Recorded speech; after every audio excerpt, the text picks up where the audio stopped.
एक गांव में काली चुड़ैल का साया था।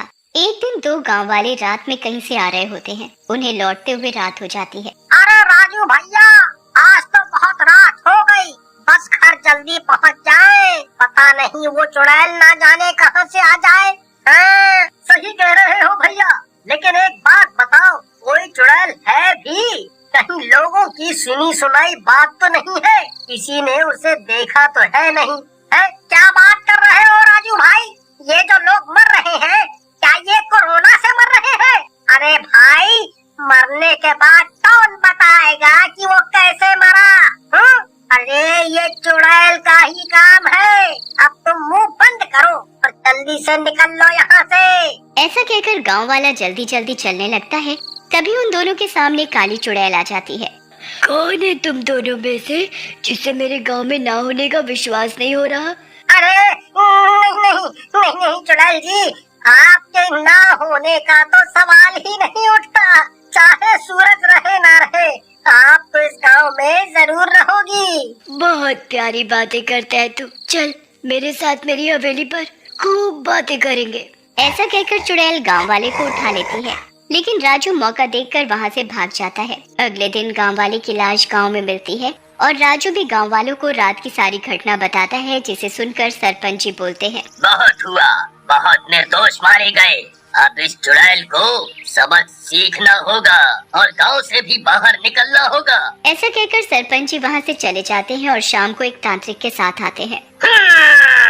इस काली चुड़ैल को हम मार तो नहीं सकते, लेकिन इसे गांव से बाहर रखने का प्रबंध हम जरूर कर सकते हैं। सरपंच जी, इस भभूत को गांव के हर रास्ते पर फैला दीजिए, ताकि वो चुड़ैल उन रास्तों से कभी गांव के अंदर ना आ पाए। इसके बाद सरपंच जी और गांव वाले मिलकर गांव आने के हर रास्ते पर भभूत डाल देते हैं। रात में चुड़ैल गांव के अंदर आ रही होती है। आज कोई बढ़िया मोटा शिकार मिल जाए, खाने को तो मजा आ जाए। कुछ दिनों से कुछ अच्छा और स्वादिष्ट नहीं मिला है खाने को। लेकिन जैसे ही चुड़ैल रास्ते पर पैर रखती है, उसके पैर जलने लगते हैं।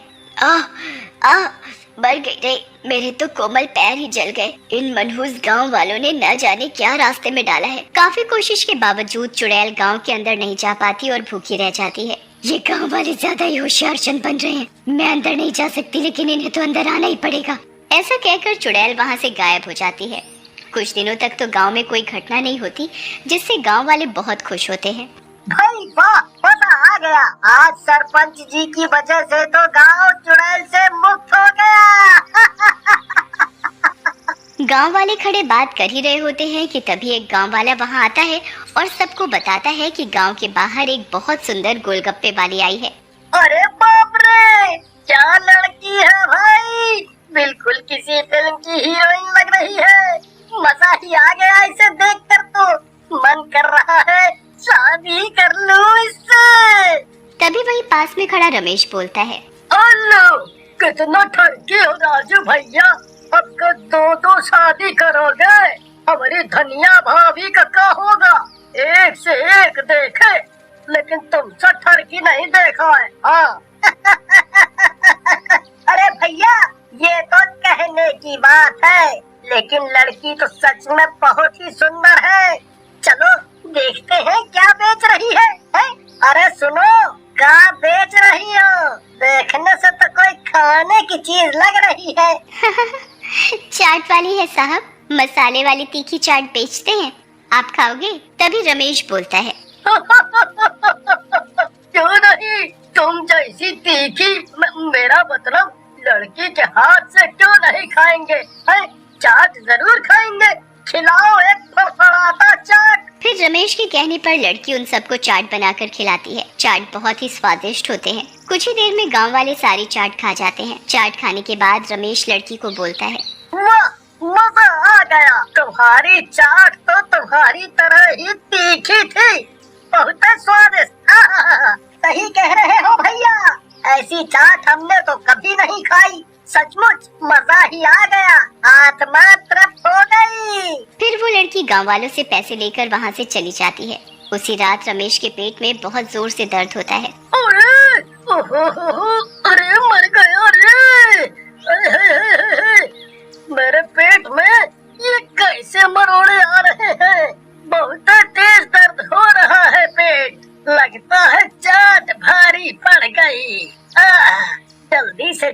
चलूं, नहीं तो यहीं पर सारी गड़बड़ हो जाएगी। ऐसा कहकर रमेश जल्दी से पानी का भरा लोटा लेकर जंगल की ओर चल देता है और टॉयलेट करने के बाद बोलता है, मजा आ गया। टॉयलेट करने के बाद तो मजा ही आ गया। इतनी गैस थी, लगता है सुबह की चाट भारी पड़ गई। कल अगर चाट वाली आती है तो उससे जरूर पूछूंगा कि चाट में क्या मिलाया था। तभी वहाँ वही लड़की आ जाती है। पूछना है तो अभी पूछ लो क्या मिलाया था मैंने इसमें। ऐसा कहकर लड़की अपने चुड़ैल वाले रूप में आ जाती है। चुड़ैल को देखकर रमेश डर जाता है और बोलता है, तुम तो काली चुड़ैल हो। तुम ही वो चाट वाली बनकर आई थी। सही पहचाना मुझे तुमने, मैं ही हूँ काली चुड़ैल। तुम गांव वालों ने क्या सोचा, मुझे अंदर आने से रोकोगे तो बच जाओगे। देखो मैं ही तुम गांव वालों को बाहर लेकर आ गई। अब कैसे बचोगे मुझसे।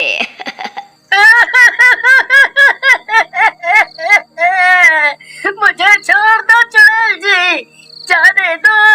मैं जिंदगी में चाट नहीं खाऊंगा, मुझे छोड़ दो। अब तो बोलोगी वो मैं करूंगा, बस मुझे छोड़ दो।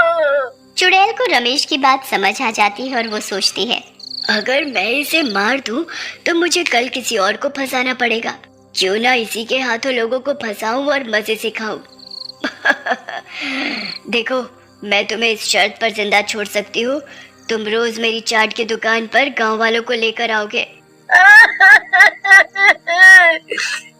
चुड़ैल जी, मैं जरूर लेकर आऊंगा गांव वालों को, बस मेरी जान बच दो। मुझे जाने दो मेरी मम्मी। फिर चुड़ैल को दिए वादे के अनुसार रमेश रोज किसी न किसी गांव वाले को चुड़ैल के पास लेकर आता और लड़की बनी चुड़ैल की सुंदरता देखकर गांव वाले उस पर लट्टू होकर खूब गोलगप्पे खा जाते, जिसकी वजह से रोज रात को गांव वालों का पेट खराब हो जाता। फिर चुड़ैल उस गांव वाले को मार डालती। एक रात बिरजू नाम का एक गांव वाला पेट खराब होने के बाद टॉयलेट करने जा रहा होता है। ये ससुरा पेट भी अभी ही खराब होना था। इतनी रात को इतना अंधेरा क्या करूं? हाँ, एक काम करता हूँ, गाना गाते हुए जाता हूँ। आज मौसम बड़ा बेईमान है, बड़ा बेईमान है आज मौसम। उसके गाने की आवाज से एक दूसरा गांव वाला उठ जाता है और उसके पीछे पीछे जाने लगता है। उधर जैसे ही बिरजू टॉयलेट करके उठता है, चुड़ैल उसके सामने आ जाती है और उसे गर्दन से पकड़कर उठा लेती है। लेकिन तभी दूसरा गांव वाला एक लाठी लेकर उस पर हमला कर देता है। छोड़ दोस्त चुड़ैल बिरजू भाई को, छोड़, अरे छोड़। बिरजू और गांव वाले की आवाज सुनकर और भी गांव वाले वहां आ जाते हैं और लाठी लेकर चुड़ैल के ऊपर टूट पड़ते हैं और थोड़ी ही देर में चुड़ैल को बांध देते हैं। आज पकड़ी गई चुड़ैल मौसी, बहुत परेशान किया है गाँव वालों को तुमने, और हमें तो ढंग से निपटने भी नहीं दिया है। छोड़ दो मुझे, नहीं तो मैं सबको मार डालूंगी। वही फिल्मी डायलॉग। अरे चाची, तुम अब भाग नहीं सकती यहाँ से, समझी? और अब जल्दी से यह बताओ, तुम गांव वालों को कैसे मार रही थी? क्योंकि गांव के अंदर तो तुम आ नहीं सकती। बोला? मैं अंदर नहीं आ सकती तो क्या हुआ, तुम लोग तो बाहर ही आते थे। वो चाट वाली चुड़ैल मैं ही हूँ, जिसे देखकर तुम लोगों के मुंह में पानी आ जाता था। और पता है मेरा साथ इस काम में कौन दे रहा था? तुम्हारा ही रमेश। चुड़ैल के मुंह से रमेश का नाम सुनकर गांव वाले उसे भी पकड़ लेते हैं।